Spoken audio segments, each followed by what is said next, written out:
അല്ലു അർജുൻ നായകനായ പുഷ്പ 2 ഇന്ത്യയിലെ ഏറ്റവും കൂടുതൽ കളക്ഷൻ നേടിയ ചിത്രമാണ്. ഈ വിജയം ആഘോഷിക്കാനായി അണിയറ പ്രവർത്തകർ സംഘടിപ്പിച്ച ചടങ്ങിൽ വലിയൊരു അക്കിടി പറ്റി. പുഷ്പ 2 കണ്ടിറങ്ങിയ പ്രേക്ഷകരുടെ പ്രതികരണം സ്ക്രീനിൽ പ്രദർശിപ്പിച്ചിരുന്നു. വിവിധ ഭാഷകളിലുള്ള പ്രതികരണങ്ങൾക്കൊപ്പം മലയാളി ആരാധകർ പറഞ്ഞ വാക്കുകളും ഉൾപ്പെടുത്തിയതാണ് വിനയായത്. പുഷ്പയെ വിമർശിച്ചുകൊണ്ട് മലയാളികൾ അടിച്ചുവിട്ട ഡയലോഗുകളാണ് അല്ലു അർജുൻ അടക്കമുള്ളവരുടെ മുന്നിൽ പ്രദർശിപ്പിച്ചത്.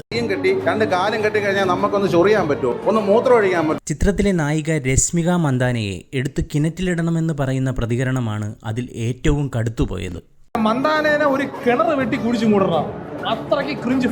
അതിനെയും അഭിനന്ദനമായിട്ടാണ് അണിയറക്കാർ കണ്ടത്. അല്ലുവിന്റെ സ്റ്റണ്ടിനെ വിമർശിച്ചതും ഇതിൽ ഉൾപ്പെടുത്തിയിട്ടുണ്ട്. മലയാളികൾ പറഞ്ഞതിന്റെ പൊരുൾ അണിയറക്കാർക്ക് പിടികിട്ടിയിട്ടില്ലെന്നതാണ് സാരം. അല്ലുവിന് ഏറ്റവും കൂടുതൽ ആരാധകരുള്ള ഒരിടമാണ് കേരളം. അതുകൊണ്ട് തന്നെ മലയാളികളുടെ വാക്കുകളും അണിയറക്കാർ ഉൾപ്പെടുത്തുകയായിരുന്നു. ഇത്രയും നെഗറ്റീവ് മലയാളികൾ പറയുന്നത് കേട്ട് അഭിമാനത്തോടെ തന്നെ ഇരിക്കുകയായിരുന്നു പാവം അല്ലു അർജുൻ. ഈ വാർത്ത ഇഷ്ടമായാൽ സബ്സ്ക്രൈബ് ചെയ്യൂ ബബിൾകം മീഡിയ.